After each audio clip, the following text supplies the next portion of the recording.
8h sur Europe 1, l'heure d'un nouveau journal avec Clotilde Dumais. Bonjour. Bonjour Lénaïque, bonjour à tous. Elles sont minces, mais les syndicats s'engouffreront peut-être dans les quelques brèches de négociation entrouvertes par le gouvernement. Après une première manifestation de grande ampleur jeudi contre la réforme des retraites, le ministre des Comptes publics, Gabriel Attal, a donné quelques gages hier sur France Inter. On peut encore progresser et enrichir notre projet sur deux sujets. La question des carrières hachées. Deuxième chose, l'emploi des seniors. On peut probablement aller plus loin.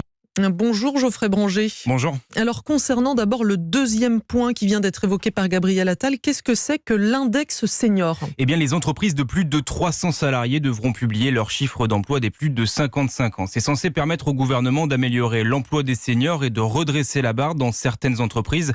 Pour Philippe Martinez, le patron de la CGT, invité hier soir de BFM TV, il faut aller plus loin. On oblige les entreprises à garder les salariés jusqu'à l'âge de la retraite. Des contraintes financières, vous voulez dire ? Évidemment, ces salariés-là, ils vont au chômage. Qui paye ? C'est-à-dire que les entreprises renvoient sur la société leurs problèmes. Selon Mathieu Plane, économiste à l'Observatoire français des conjonctures économiques, cet index ne résoudra rien. C'est pas suffisant pour justement avoir des objectifs d'emploi de politique publique. Plein de questions vont se poser sur l'organisation des entreprises, sur la formation et sur le fait aussi qu'il ne faut pas que ça se fasse au détriment des autres catégories de salariés, notamment des plus jeunes.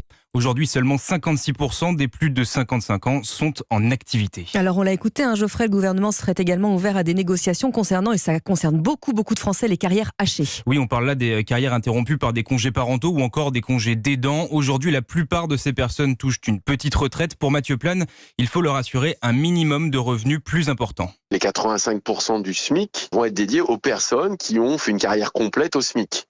Se pose donc la question pour les personnes qui n'auraient pas une carrière complète. On peut imaginer une mesure plus sociale qui ferait que le minimum contributif s'appliquerait également pour des gens qui n'ont pas des carrières complètes. Ces carrières hachées concernent en grande majorité les femmes. Elles perçoivent en moyenne une retraite 40% moins importante que les hommes. Les précisions de Geoffrey Branger.